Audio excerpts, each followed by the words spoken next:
Hi hello నమస్తే welcome to my channel భయ్య. Channel కొత్తగా చూస్తున్నట్టయితే ముందుగా సబ్స్క్రైబ్ చేసుకోండి. అలాగే నేను చెప్పే వీడియో నచ్చితే మాత్రం అందరికీ షేర్ చేయండి భయ్య. అయితే ఈరోజు మన టాపిక్ వచ్చేసి మన ఎన్టీఆర్ సాంగ్ వస్తుందే రాదా సెకండ్ సాంగ్ అని చెప్పేసి చాలా మందికి అయితే భయం వేస్తుంది భయ్య. ఎందుకంటే నిజానికి ఆగస్ట్ 5వ తారీఖున అయితే సెకండ్ సాంగ్ అని చెప్పేసి మనకు అఫీషియల్గా అయితే మన అయితే వదిలేరు భయ్య ఒక పోస్టర్తో. ఆ పోస్టర్ కూడా హైలైట్గా ఉంది. ఎన్టీఆర్ అన్న, జాన్వీ కపూర్ సూపర్ ఉన్నారు భయ్య నిజంగా చెప్పాలంటే. అలాగే ఆ పోస్టర్లో 5వ తారీఖు వదులుతామని చెప్పేసి మనకైతే చెప్పడం అయితే జరిగింది. ఇంకోటి వచ్చేసి 5వ తారీఖు వదిలేట్టుకుంటే ఇంకా ప్రోమో వదులుతారా, సాంగ్ వదులుతారా అని చెప్పేసి కూడా చాలామందికి డౌట్ అయితే ఉంది.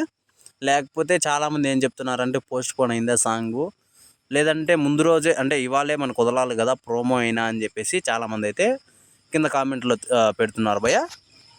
నేనైతే వాళ్ళకి ఒకటే క్లారిటీ ఇస్తాను భయ్య. నిజానికి సాంగ్ అయితే పోస్ట్ పోన్ అయితే కాలేదు. ఖచ్చితంగా సాంగ్ అయితే రేపు వదులుతారు.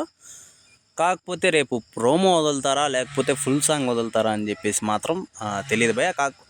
యాక్చువల్గా అయితే ఫస్ట్ అయితే ప్రోమోనే వదులుతారు. వీళ్ళు ఏదన్నా డిఫరెంట్గా చేయాలని ఉంటే మరి డైరెక్ట్గా సాంగే వదులుతారు అని నేనైతే అనుకుంటున్నాను. నిజంగా చాలామంది కామెంట్లలో పెట్టినట్టు నాకు కూడా అదే డౌట్ భయ్య. ఇప్పటికీ మనకు రేపు సాంగ్ వదిలేట్టుకుంటే ఇప్పటికీ మనకు ప్రోమో వదలాలి కదా అని చెప్పేసి ఒక డౌట్ అయితే ఉంది నాకు కూడా. మరి చూడాలి ఎలా ఉంటుంది అని చెప్పేసి. ఏదైతే ఏముంది చాలా రోజులు వెయిట్ చేసిన తర్వాత రేపైతే ఖచ్చితంగా సెకండ్ సాంగ్ వస్తుంది అని తెలిసిన తర్వాత చాలామంది ఎన్టీఆర్ అన్న ఫ్యాన్స్కి అయితే అసలు ఆగట్లేదు భయ్య. యూట్యూబ్లో సెర్చ్ చేస్తూనే ఉన్నారు ఎన్టీఆర్ అన్న సాంగ్ కోసము. వచ్చేసిందే అని చెప్పేసి. రేపు సాంగ్ అయితే ఇవాళ సాయంత్రం నుంచినే సెర్చ్ చేస్తున్నారు భయ్య. నిజంగా ఇది మాత్రం సూపర్ అనే చెప్పాలి. మరి చూడాలి భయ్య రేపు ప్రోమో వస్తుందా సాంగ్ వస్తుందా అని చెప్పేసి. నేనైతే ఖచ్చితంగా ప్రోమోనే వస్తుందని నేను అనుకుంటున్నాను భయ్య. మీరేమనుకుంటున్నారో కింద కామెంట్లో తెలియజేయండి భయ్య. మర్చిపోకుండా తప్పకుండా దయచేసి.